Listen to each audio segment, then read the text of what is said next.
You're listening to the Telltale channel. Don't forget to check me out on all social media: Patreon, Twitter, Teespring, and Etsy. All links can be found in the description or on my website, telltaleatheist.com. Hey, this is Owen. If you're comfortable, leave your first name and state at the sound of the tiny truck backing up. Yeah, hi. My name is Delilah, and I live in Indiana.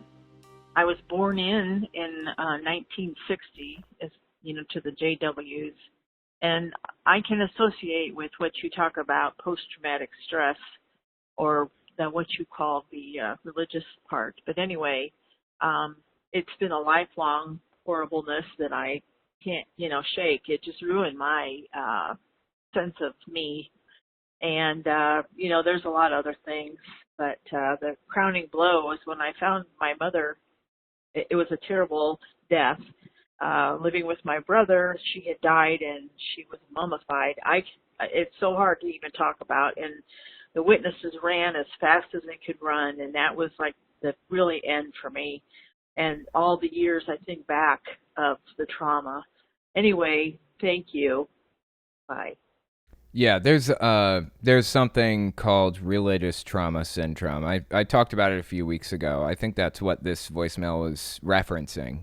At the time, I was talking about how it's linked to post-traumatic stress disorder. Here's the definition. Religious trauma syndrome, RTS, is a group of symptoms that arise in response to traumatic or stressful religious experiences. It comes along with a lot of symptoms that are very similar to post-traumatic stress disorder, including confusing thoughts and reduced ability to think critically, negative beliefs about oneself, others, and the world, trouble making decisions, feeling depression, anxiety, grief, anger, lethargy, a sense of feeling lost or directionless and alone, a lack of pleasure or interest in things you used to enjoy, a loss of a community, family, friends, romantic relationships, feeling behind the times with cultural happenings, and many other symptoms of PTSD, including nightmares, flashbacks, dissociation, emotional difficulty, etc.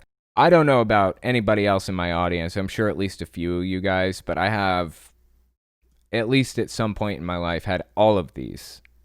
Right now, I'm struggling the most with nightmares. I have not constant. I have the occasional nightmare about Jehovah's Witnesses.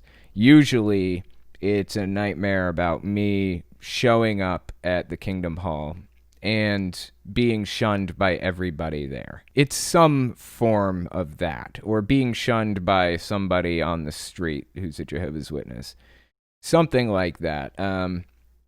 I have had flashbacks, too, where I'll just be going about my day and some little thing happens that reminds me so heavily of being a Jehovah's Witness, just this soul-crushing pain that I have to face again. Something happened not long ago on Twitter. There's a Jehovah's Witness on there who's going around proselytizing to people. Actually, they're all over the place on Twitter. And I told them that I was disfellowshipped, and they blocked me and continued a conversation with the people around me on my tweet thread, trying to convert them. That definitely threw me into a flashback / emotional difficulty type of situation. So I definitely understand where you're coming from, caller, and I appreciate the call, and hopefully we can make it through this type of thing together. This type of thing that we have been put through needlessly by toxic religions. So anyway, good luck, and thank you for the phone call.